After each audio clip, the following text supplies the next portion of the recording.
Selanjutnya kita masuk kepada paparan yang pertama yang akan disampaikan oleh Profesor Paiman Raharjo, MSI, yang berjudul Mempersiapkan Talenta Muda Sukses. Monggo Pak Paiman. Terima kasih Pak Asdep, yang kami hormati Pak Rektor, Pak Menteri, Pak Deputi, dan para pejabat di Kemenpora, Bapak dosen, Ibu dosen, dan terutama yang saya cintai, adik-adik mahasiswa, dan juga peserta webinar pada pagi hari ini. Izinkan saya untuk memaparkan tentang yaitu mempersiapkan talenta muda ya untuk sukses dan mandiri di dalam berwirausaha. Masuk aja kok. Nah, seperti yang disampaikan oleh Pak Menteri tadi, bahwa salah satu program prioritas yaitu pemberdayaan pemuda menjadi kreatif, inovatif, mandiri, dan berdaya saing serta menumbuhkan semangat kewirausahaan. Nah, saudara sekalian, saya dalam kesempatan ini ingin memberi semangat saja. Paparan saya paling hanya sekitar 5 lembar aja intinya. Nah, kalau kita lihat posisi dunia wirausaha saat ini, ya, bahwa kewirausahaan di Indonesia ini sebagai pengaman perekonomian negara. Kemudian kalau kita lihat juga pertumbuhannya semakin menguat. Nah, ini gregetnya ini sekarang ini apalagi adanya pandemi COVID-19 ini, pertumbuhannya semakin menguat, terutama UKM-UKM. Kemudian ketersediaan teknologi informasi dan digital. Nah, ini yang memudahkan di dalam untuk membantu membangun sebuah usaha atau kewirausahaan. Nah, yang keempat adalah tumbuhnya usaha kecil menengah. Nah, ini sudah mungkin atas 1.000 ya untuk UKM-UKM ini. Oleh karena itu di dalam posisi kondisi kewirausahaan di Indonesia saat ini, maka dibutuhkan yaitu banyak darah pemuda atau semangat pemuda dan talenta baru untuk memperkokoh fondasi ekonomi nasional. Jadi kami mengharapkan setelah nanti kita mendapatkan materi dari beberapa narasumber nanti, kita memiliki semangat. Jangan sampai kita menunggu untuk bisa bekerja disediakan oleh pemerintah ataupun swasta. Tetapi kita membangun diri kita untuk bisa membuat usaha sehingga kita bisa membantu orang lain untuk bekerja. Nah ini. Nah, saya melihat bahwa kondisi saat ini kita mungkin bingung ya, terutama generasi muda yang belum memiliki pengalaman untuk bisnis ya. Nah, terkadang bingung memulainya seperti apa. Nah, sehingga ada ini analisis saya, tidak mau untuk memulai, tidak bisa, dan tidak tahu caranya seperti apa. Nah, oleh karena itu, gimana kita bisa menciptakan sebuah peluang? Nah, yang pertama mari mulai bermimpi. Nah, bermimpi untuk kita bisa berwirausaha. Mari mulai jatuh cinta pada peluang bisnis, ya. Mari mulai belajar bisnis dan mari mulai kita berani ya mengambil risiko ya. Mari ambil peluang bisnis yang ada ya. Sehingga kita akan berhasil. Nah, jadi semangat ini yang harus kita tanamkan pada jiwa kita sehingga kita ini bisa memiliki peluang-peluang yang ada. Nah, bagaimana langkahnya? Ya. Langkahnya adalah cintai apa yang ingin Anda lakukan. Apa saja. Lakukan selangkah demi selangkah, belajar dari orang lain, menimba ilmu ataupun pengalaman dari orang-orang yang sudah sukses duluan dari kita, kemudian fokuskan pikiran pada tujuan. Ya, jadi kita ingin apa misalkan? Oh, saya ingin sukses berternak lele, berternak nila, dan sebagainya. Nah, fokus. Jangan disambi-sambi dengan yang lain. Kemudian percaya diri. Lekatkan percaya diri bahwa kita akan bisa berhasil. Kita harus berprinsip orang lain aja bisa, kenapa kita tidak bisa? Nah, kemudian tidak ada kata terlambat. Bisa dimulai kapan saja, ya, di dalam rangka kita untuk melakukan yaitu kewirausahaan. Kemudian berani merealisasikan. Nah, jadi jangan hanya membuat rencana, tetapi berani mengeksekusi, berani merencanakan. Kemudian berani mengambil risiko. Nah, berani mengambil risiko. Buatlah perencanaan yang cermat, matang. Hitung-hitungnya, kalkulasinya yang betul-betul cermat, matang. Kemudian bangunlah tim. Nah, bangunlah tim kerja yang solid dan bisa bekerja sama. Tentunya di Kemenpora itu kan ada pendamping. Nah, nanti juga bisa bekerja sama. Seandainya saudara nanti terpilih mendapatkan bantuan dari Kemenpora, nah nanti harus bisa bekerja sama tuh dengan pendampingnya. Kemudian bangkitkan keberanian berinovasi. Nah, tadi di dalam program prioritas kedua Kemenpora tadi kan memberdayakan pemuda menjadi kreatif, inovatif, mandiri, dan berdaya saing, serta menumbuhkan semangat kewirausahaan. Nah, kemudian kerja keras dan tekun. Nah, ini modal ya, kerja keras dan tekun. Kemudian bangunlah reputasi dan kepercayaan bisnis Anda. Nah, kalau kita sudah punya usaha, punya bisnis, bangun reputasi kita, kepercayaan kita. Nah, kelemahan saat ini kan kadang-kadang kalau kita sudah memiliki kepercayaan, dikurangi mutunya, dinaikkan harganya, dan sebagainya. Nah, ini karakter rata-rata ya bisnis pemula itu seperti itu kelemahannya. Nah, oleh karena itu jangan sampai terjadi begitu. Bangunlah reputasi dan kepercayaan usaha Anda. Nah, apa sebenarnya ciri pribadi yang bisa sukses? Nah, saya kira kita semua bisa belajar dengan orang-orang yang sudah sukses duluan. Yang pertama, tidak banyak tergantung pada orang lain. Nah, bahkan atau patah jangan pernah percaya pada orang lain, tetapi perlu kerjasama dengan orang lain. Nggak bisa kita hidup sendiri ya sebagai makhluk sosial. Nah, jadi pribadi untuk bisa sukses adalah tidak banyak tergantung, mandiri. Kalau perlu tidak usah tergantung dengan saudara, pinjam dan sebagainya. Nanti kalau kita berhasil, oh itu karena saya, nggak enak juga kalau kita gitu. Nah, memiliki rasa tanggung jawab yang tinggi. Nah, jadi kita harus tanggung jawab. Nah, apa yang kita ingin mulai, apa yang kita ingin rencanakan, nah itu harus kita bisa bertanggung jawab. Tidak malu. Nah, ini kalau anak-anak muda itu seringkali malu. Wah, saya sudah sarjana, saya bahkan S2, masa saya jualan gorengan, masa saya jualan bakso, masa saya buka mie ayam gitu. Nah, sekarang kita harus bisa menghilangkan rasa malu itu, ya. Yang penting prinsip kita adalah halal dan bisa bermanfaat untuk banyak orang. Nah, kalau kita punya usaha kan eh, bisa menyerap tenaga kerja. Nah, itu bagian kita ikut, yaitu mendukung keadilan sosial bagi seluruh rakyat Indonesia. Jadi kita jangan pernah hanya berharap untuk bisa jadi pegawai di belakang meja. Tetapi bagaimana kita menciptakan peluang-peluang kerja agar kita bisa menghidupi orang lain atau bahkan bisa yaitu menyerap tenaga yang orang lain butuh kerja.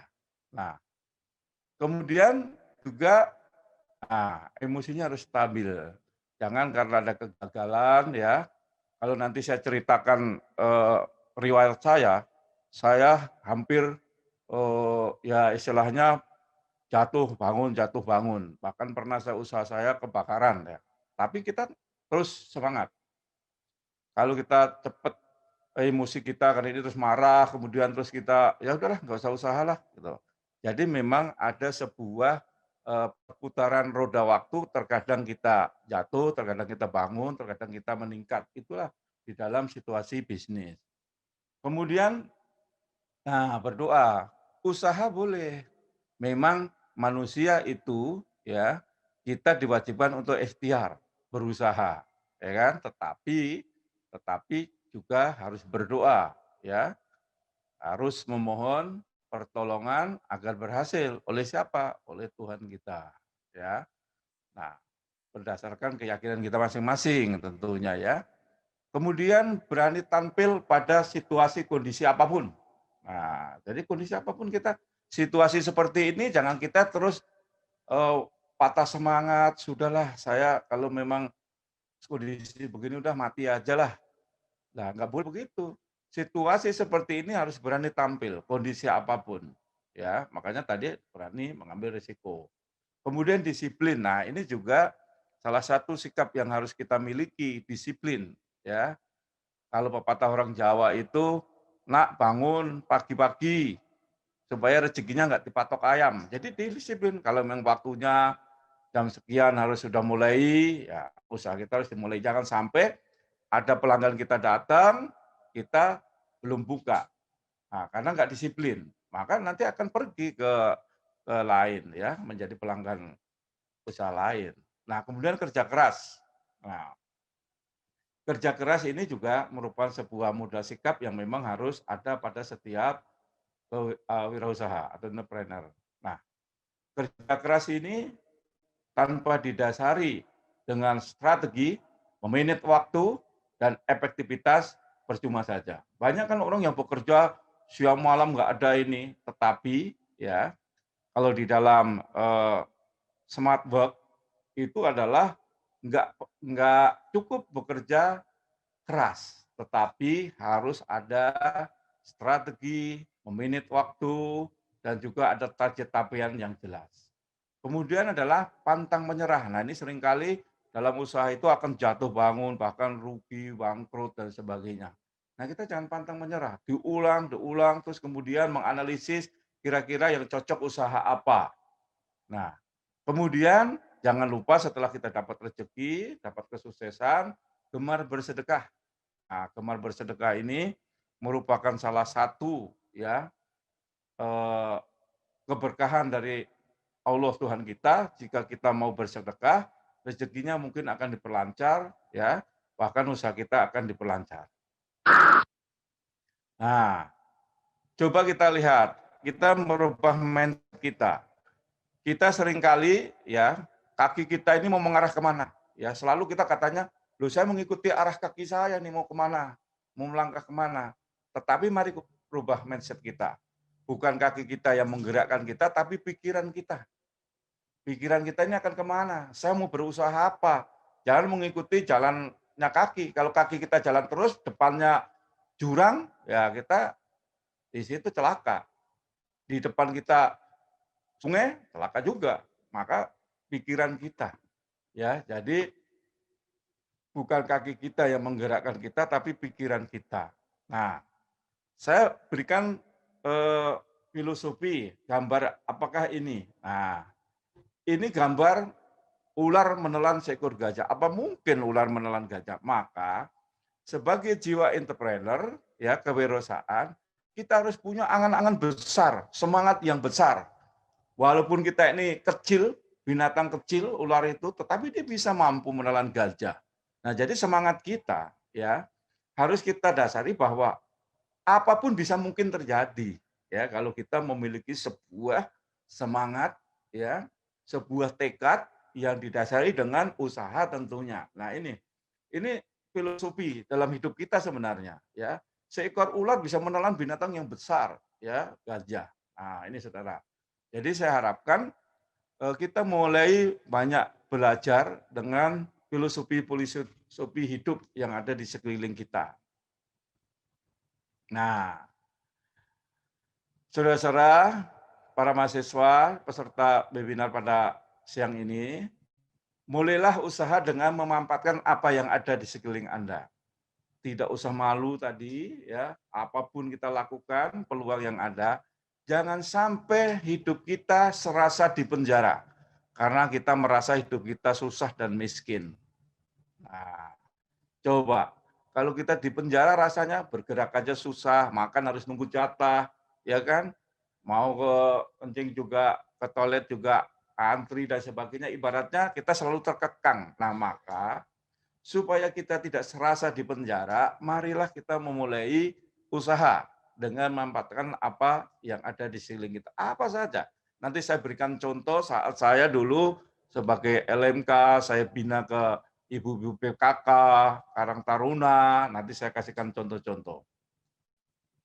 Nah, ini salah satu para pemuda yang bisa memanfaatkan peluang. Ini saya contoh saja. Ini saat saya dulu melatih anak-anak muda sama ibu-ibu PKK, ya.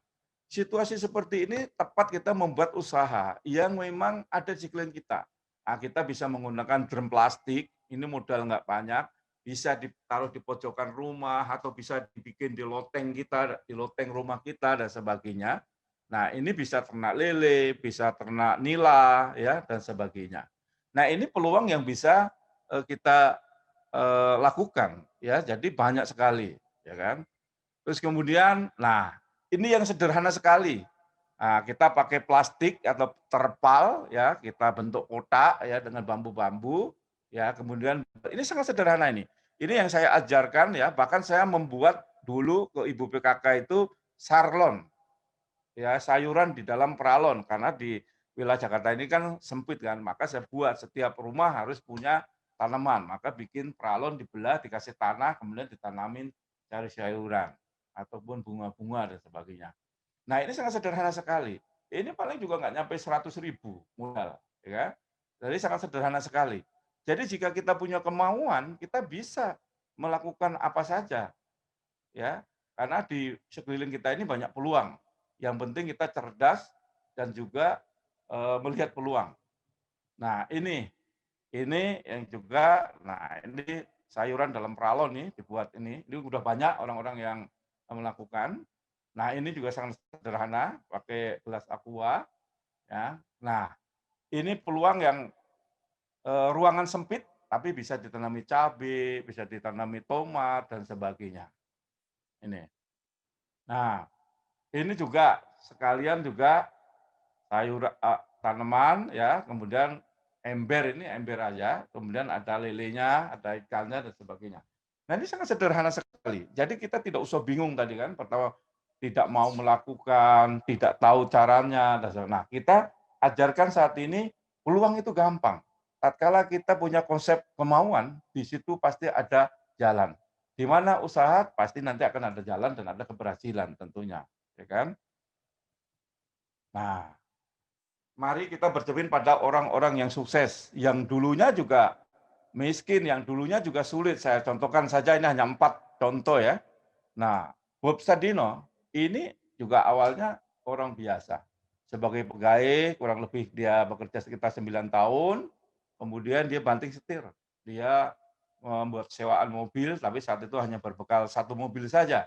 Nah, namun karena musibah mobilnya kecelakaan, maka kemudian Bob Sadino berhenti dan menjadi buruh bangunan. Nah, saat menjadi buruh bangunan itu dia melihat kiri kanan ada peluang dan sebagainya, maka Bob Sadino bekerja sama dengan bank, kemudian ternak ayam dan telur, yang kemudian mendirikan supermarket yang ternama, yang menjual berbagai macam produk peternakan dan pertanian hingga sukses sebagai pengusaha besar. Nah, jadi mungkin orang nggak banyak tahu bahwa Bob Sadino itu awalnya juga orang-orang biasa, seperti teman saya Pak Oso, ya, Usman Sabta. Itu juga cerita sama saya dulu dari kuli pelabuhan, jualan rokok dan sebagainya. Tapi apa? Sekarang menjadi orang sukses dan masih banyak contoh. Nah, kemudian Bu Susi, nah yang tentunya adik mahasiswa mengenal beliau ya. Beliau ini tidak lulus SMA, artinya hanya lulusan SMP. Nah, awal-awalnya Bu Susi ini jualan pakaian. Nah, setelah melihat peluang di wilayah tempat tinggalnya itu peluang untuk bisnis ikan, maka Bu Susi memanfaatkan peluang itu sebagai bisnis dan beralih yaitu ke usaha perikanan ya, dan sukses. Bahkan kemudian merambah ke ekspor ikan di berbagai negara dan juga selain ikan juga lobster. Nah, kemudian beliau menghadapi kendala nih karena saking sudah majunya, yaitu mengatasi pengiriman ikan lambat jika melalui darat dan laut. Maka Bu Susi membeli pesawat dengan yaitu pinjaman bank. Nah, hingga sukses menjadi ini, dan Bu Susi karena suksesannya di dalam berbudidaya ikan dan lobster, maka Bu Susi dipercaya sebagai Menteri Kelautan pemerintahan Jokowi 2014-2019. Nah, yang tren mungkin saudara anak muda. Nah, ini anak muda yang betul-betul anak muda, yaitu Reza. Nessa Nurhilman ini saudara mungkin tahu ya, memang ini tidak banyak orang tahu, tapi ini luar biasa. Bahwa Reza Nurhilman ini adalah saat itu berumur 23 tahun. Kelahiran Bandung, memulai usahanya dengan keripik setan, Maici.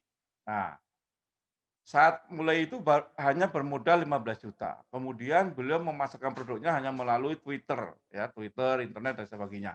Nah, kemudian si Reza ini mengembangkan sayapnya dengan menerapkan sistem keagenan.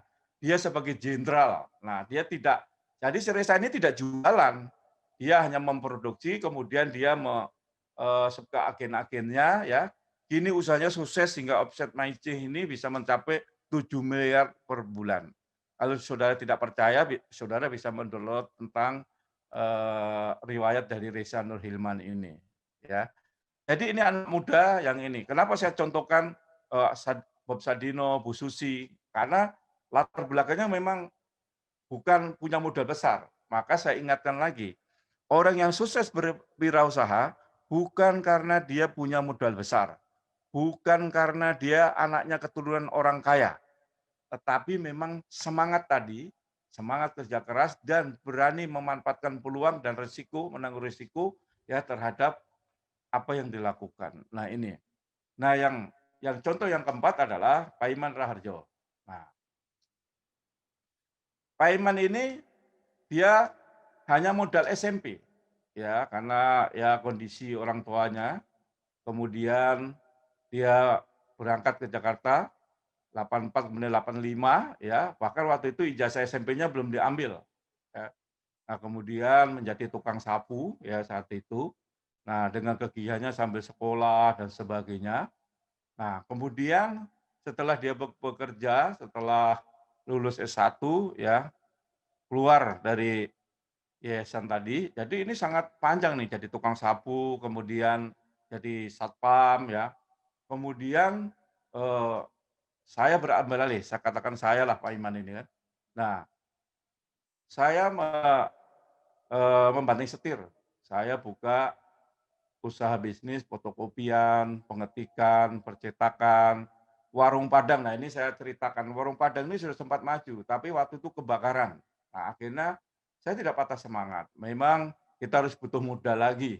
Tetapi saya berdoa dan terus akhirnya saya juga membuat usaha, yaitu orang-orang yang nganggur-nganggur itu, karena saya kasihan, saya bukai gerobak rokok itu sampai 50 titik ya, 50 titik, kemudian bagi hasil 50-50 saat itu hasilnya. Nah, saya yang modali, saya yang bikin gerobaknya dan sebagainya. Terus saya izin dengan beberapa wilayah ya, kepala wilayah untuk bisa memberikan peluang pada anak-anak muda atau orang-orang yang memang miskin untuk bisa punya usaha. Nah, kemudian sambil menjalankan usaha itu, ya Pak Iman ini meneruskan S2 dan juga S3 di UNPAD. Kemudian tahun 97 beliau juga dosen ya, diangkat dosen di Universitas Mustopo ini. Kemudian tahun 2003 saya menjual usaha saya semua.